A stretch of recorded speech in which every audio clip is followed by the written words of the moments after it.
escritório do Hitler, daí a gente queria organizar os grupos em cada parte do escritório. Então ficou uma mesa de reunião com as estratégias e os esquemas dos guetos.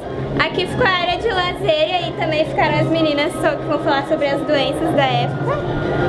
Aqui ficou a mesa que os meninos vão falar sobre os gostos do Hitler, então a gente escolheu a mesa dele para lá. E do lado tem a bomba atômica, que também eles se interessavam pela bomba atômica, mas no caso a gente vai falar da que foi lançada em Hiroshima e Nagasaki.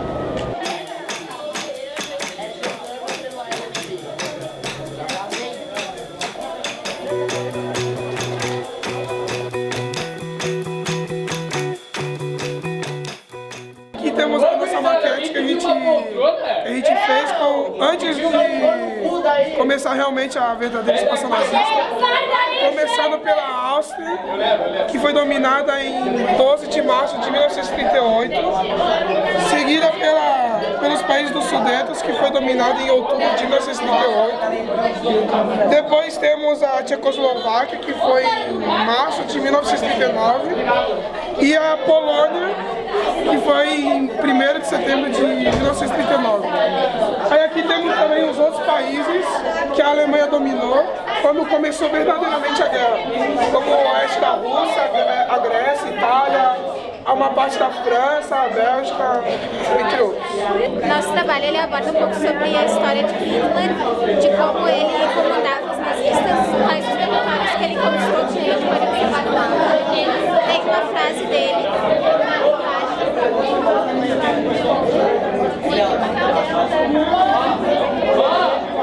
A gente fez também um mini protótipo dele e aqui seria o escritório dele e onde ele trabalha, onde ele faz as coisas que ele comandava os judeus.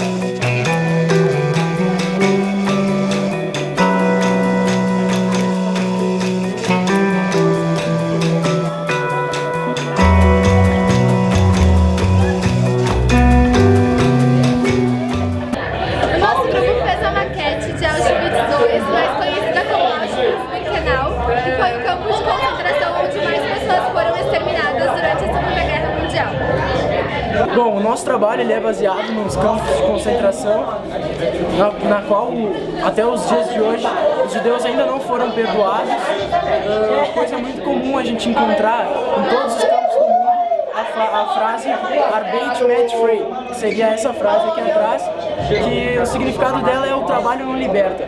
Os judeus que estavam nos campos, eles acreditam que era através do trabalho que o caminho da salvação e da virtude.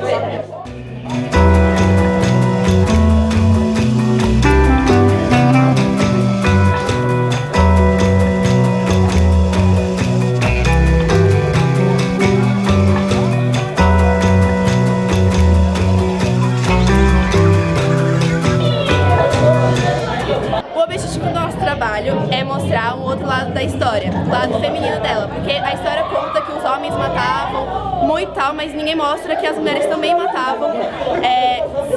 Elas eram incrivelmente cruéis e sádicas.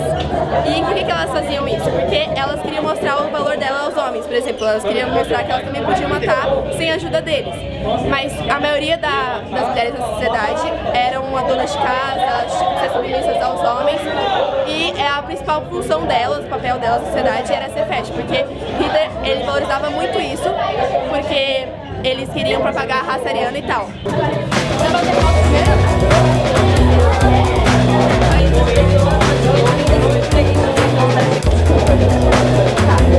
Um F5, gente, como é que foi?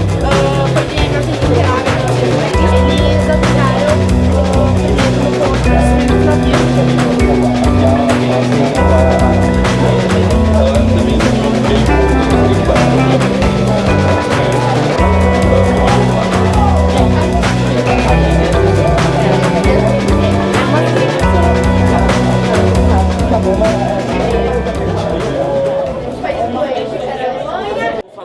Hermann Göring, ele foi quem recebeu a maior patente na Alemanha nazista. Bom, ele nasceu na Bavária e em 1886 ele foi para a Alemanha por causa da aposentadoria do pai. Bom, ele participou da Segunda Guerra Mundial e ele recebeu o comando do esquadrão Richthofen, que seria onde o Barão Vermelho fazia parte. Em 1921 ele conheceu o Hitler num comício e em 22 ele entrou para o Partido Nazista. Como ele era comandante na Primeira Guerra Mundial, ele recebeu o comando das tropas de assalto de Hitler. Jogava da Maria. Tipo, eles se matavam juntos. O ataque japonês,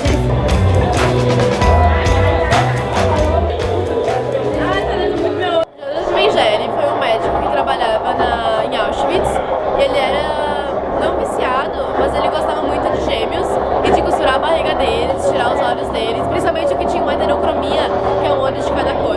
As câmeras de gás, elas começaram a ser usadas em 1941 e cabiam 800 pessoas. O gás que era usado era o Zyklon-B, que ele